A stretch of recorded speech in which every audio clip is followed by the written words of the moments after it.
Ustadz, apa hukum berjabat tangan setelah sholat? Berjabat tangan dianjurkan tatkala kita bertemu dengan seorang muslim kapan saja. Saya sering berjabat tangan dengan jamaah saya di masjid. Tapi ketika saya masuk, Assalamualaikum, saya jabat tangan. Dan mereka sudah terbiasa dengan saya. Karena setiap saya masuk masjid, saya jabat tangan dengan mereka. Ya. Demikian juga kalau kita setelah sholat, kita tadi belum ketemu dengan orang ini, boleh kita, misalnya kita masbuk, kita ketemu dengan dia, setelah sholat, kita boleh jabat tangan dengan dia karena hukumnya kita baru ketemu. Tapi kalau sebelumnya sudah kita ketemu, sudah jabat tangan, maka setelah sholat tidak disyariatkan jabat tangan. Ya. Kenapa? Karena jabat tangan setelah sholat dianggap oleh sebagian orang sebagai suatu syariat yang menyertai sholat. Bukan suatu perkara duniawi. Ya. Kita setelah sholat kita boleh lihat HP, boleh, nggak ada masalah. Kita setelah sholat kita boleh ke toilet, bisa. Tapi itu bukan perkara agama yang kita yakini. Saya buka HP, apakah saya merasa buka HP dapat pahala? Enggak. Setelah sholat saya pergi ke WC, saya merasa dapat pahala? Tidak. Tetapi yang jadi masalah tatkala seorang setelah sholat, mereka kemudian mengadakan ritual khusus seperti bersolawat dan juga berjabat-jabat tangan, imamnya berdiri semuanya muter, ini yang jadi masalah. Dianggap sebagai suatu syariat khusus rangkaian setelah sholat. Dan itu tidak pernah dikerjakan oleh Nabi dan para sahabatnya.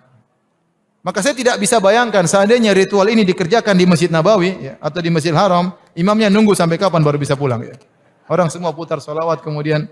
Maka para ulama mengatakan kalau kita lagi setelah sholat ada orang salam sama kita, kita salami, nggak ada masalah. Tapi kita nggak usah mulai. Sunnahnya kita masuk masjid kita salamin, nggak usah nunggu setelah sholat. Tapi kalau ada orang setelah sholat salami kita nggak ada masalah. Ya. Cuma kita khawatir saja itu menjadi suatu tradisi sehingga kalau ada yang tidak salaman dianggap wah ini enggak beradab, itu jadi masalah. Assalamualaikum warahmatullah. Assalamualaikum warahmatullah. Tiba-tiba tangan disodorkan untuk salaman. Kanan dan kiri. Boleh tidak? Boleh tidak? Yang boleh angkat tangan. Yang tidak boleh angkat tangan. Yang wallahu a'lam, enggak usah angkat tangan. Karena waktu kita mau habis di sini. Lihat sini. Untuk menentukan boleh dan tidak, tadi kaidahnya. Lihat, ini sederhana. Cuman satu bagian dari kalimat. Tapi maknanya dalam. Boleh dan tidak. Jangan asal bicara ini boleh, ini tidak. Anda tidak boleh menghukumi sesuatu di syariat kecuali memahami ketentuannya. Apa landasannya? Mana dalilnya untuk menentukan boleh? Anda tidak paham dalil, jangan bicara hukum. Kata Imam Malik, Anda hafal 100.000 hadis tapi tidak memahami isinya, jangan bicarakan tentang hukumnya. Apalagi Anda yang tidak hafal hadis baru tahu terjemahannya, tiba-tiba memberikan hukum pada orang lain, itu yang bahaya. Awas, hati-hati.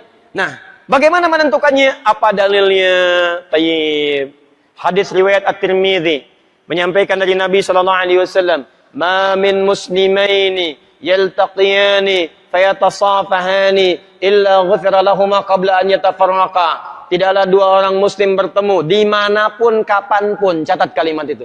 Dimanapun kapanpun, mau di dalam masjid, mau di luar masjid, mau di kantor, mau di rumah, kapanpun dalam kondisi yang dibenarkan, mau setelah sholat, mau di luar sholat, yang dibenarkan, karena di dalam sholat gak mungkin Allahu Akbar, Allahu Akbar, mustahil.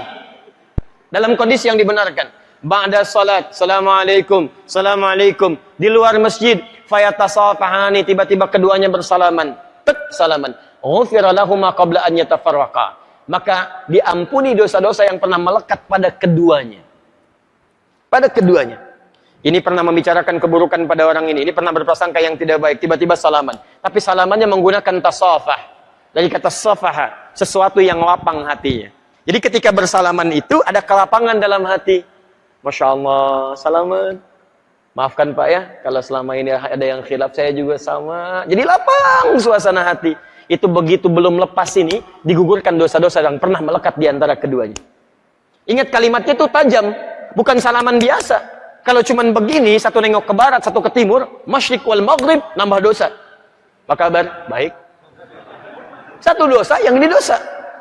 Jadi begitu Anda salaman, fayatasafahani, lapang hati, ghufira lahumā qabla an yatafarraqā, turun ampunan Allah pada keduanya sebelum dia berpisah. Begitu berpisah, sudah tidak membawa dosa di antara keduanya. Tayyib. Sekarang persoalannya, Assalamualaikum warahmatullah, Assalamualaikum warahmatullah, tiba-tiba salaman, tek kanan, tek kiri. Dalilnya ada yang tadi. Karena hadis tadi tidak membatasi. mau ba'da salat, mau di luar masjid, mau jadi dari salat, yang penting salaman. Boleh tidak? Boleh kalau bicara dalil itu boleh. Cuman persoalannya contoh tidak ada. Kaidah mengatakan kalau tidak ada contoh, ya tidak ada masalah. Yang penting ada dalil. Karena patokannya dalil ada. Karena tidak setiap kesempatan Nabi mencontohkan itu, dalilnya ada.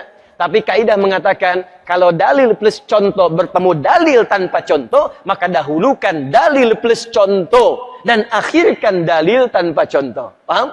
Di begitu assalamualaikum warahmatullah. Assalamualaikum warahmatullah, dan zikir terlebih dahulu. Astaghfirullah, astaghfirullah, astaghfirullah. Allahumma antas salam, minkas salam, tabarakta ya dzal jalali wal ikram. Selesai. Assalamualaikum akhi. Assalamualaikum akhi. Masya Allah. Taqabbalallahu minna wa minkum. Assalamualaikum.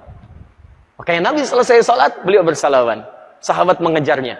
Ada Anas mengejar Nabi, dan sebagian mengejar Nabi, salaman mengejar Nabi SAW. Hadisnya sahih. Bahkan di Al-Bukhari. Paham ya? Jadi tidak ada masalah teman-teman sekalian, tapi kita paham fikih prioritas. Kecuali ada orang yang belum paham. Tiba-tiba Anda sedang berzikir, astagfirullah, astagfirullah. Tiba-tiba tangannya begini kepada Anda. Anda sedang berzikir, tangan sahabat Anda diulurkan kepada Anda seperti ini. Assalamualaikum. Mana-mana hukumnya? Menjawab dulu salaman, atau Anda kemudian meneruskan zikir Anda? Assalamualaikum. Astagfirullah.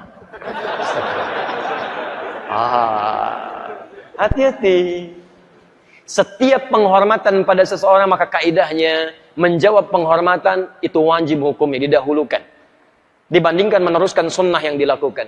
Menyampaikan salam sunnah, menjawab salam wajib hukumnya. An-Nisa ayat 86. Fa idza hayyitum bi tahiyyatin fahayyu bi ahsana minha wa radduha. Jika Anda diberikan penghormatan dalam bentuk salam kalimat, atau dalam bentuk ekspresi, atau dalam bentuk gestur, maka wajib Anda meresponnya dengan yang lebih baik daripadanya. Dengan kalimat assalamualaikum, jawab dengan yang lebih baik. Waalaikumsalam warahmatullahi wabarakatuh.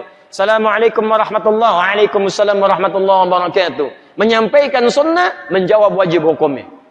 Maka dalam keadaan Anda berzikir, ada orang menyodorkan tangan, respon tangannya. Waalaikumsalam.